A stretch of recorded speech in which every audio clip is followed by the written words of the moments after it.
শুভ মকর সংক্রান্তি। মকর সংক্রান্তিতে সবাইকে শুভেচ্ছা, অভিনন্দন আর ভালোবাসা। আজকে মকর সংক্রান্তির দিন পিঠে হবে আমাদের বাড়িতে, সবার বাড়িতেই পিঠে হয় আজকে, তাই জন্য আমাদের বাড়িতেও হবে। এটা তেলে ছাঁকা পিঠে। এখানে আছে চিড়ে আর গুড়, কালো, এটা কালো কি বলে এটাকে, জিরা, কালো জিরে, আর এলাচ আছে।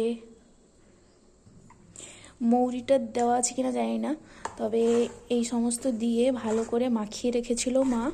তারপর আমি আরেকটু ফেটিয়ে নিচ্ছি। এবার কড়াইতে তেল দিয়ে দিয়েছি। এই যে তেলটা গরম হয়ে গেলে অল্প অল্প এই ব্যাটারটা অল্প অল্প দেব আর ছেঁকে তুলে নিব। তাহলে এটা হয়ে যাবে আজকে তেলে ছাঁকা পিঠা। তারপরে হবে পুর পিঠা। পুর পিঠার জন্য সমস্ত কিছু রেডি করা আছে। তারপরে রাতের বেলা হবে পুজো, মকর সংক্রান্তির পুজো। সবার বাড়িতে বাইর পুজো হয়, মানে যাদের চাষবাস হয় তারা সাধারণত বাইর পুজো করে থাকে। আমাদের বাড়িতে চাষবাস হয় না, কিন্তু বাইর পুজোও কোনোদিনও হয়নি। এমনি বাড়িতে যেরকম নিত্য পুজো হয় সেরকম নিত্য পুজোই হবে, তবে একটু স্পেশাল হবে।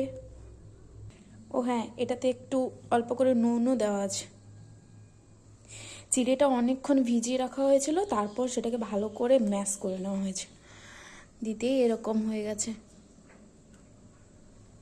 আর এর সঙ্গে আলাদা কিছু তো মেশানো নেই, অল্প চালের গুঁড়ি মনে হয় আছে। এইটা দিয়ে পিঠাগুলো এরকমভাবে তুলে নেব। আজ থেকে তুলসী চারার মেলাও শুরু হয়ে গেছে। কতদিন থাকবে জানি না, প্রায় 10-12 দিন মতো তো থাকে। এবারেও 10-12 দিন মতো হয়তো থাকবে। আমি যেতে পারবো কিনা তাও ঠিক নেই। ওইখানে আমার মা বাড়ি, দিদির বাড়ি, কিন্তু যাওয়া হবে কিনা ঠিক নেই। যাবো ভেবেছি, দেখা যাক কি হয়। তেল গরম হয়ে গেছে, এবার আমি অল্প করে এই ব্যাটারটা দিয়ে দেব তেলের ওপর।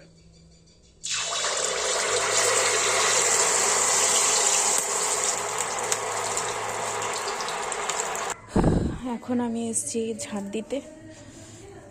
আর এই যে কালো কালো এগুলো হচ্ছে তিলের ছাল। তিলের ছালগুলো এরকম পাছড়ানো হয়েছিল, তিল পাছড়ানো বলে যেটাকে, ওটা করা হয়েছিল। তারপর হচ্ছে সেই তিল দিয়ে পিঠা করা চলছিল।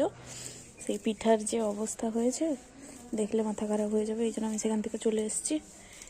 দিয়ে আমি ঝাড় দিচ্ছি এখন। পিঠার কাজকর্ম বন্ধ আছে বর্তমানে। পুর পিঠাটা আপাতত ভালো হবে আই থিঙ্ক। এই যে পিঠার অবস্থা, এই মাঝখানেরটা আমি বানিয়েছিলাম, আর সাইডে এই যে ল্যাংচার মতোটাও আমি বানিয়েছি, আর এই যে এটা মা বানিয়েছে। এই তিনটা আপাতত খাই, তারপর দেখা যাবে।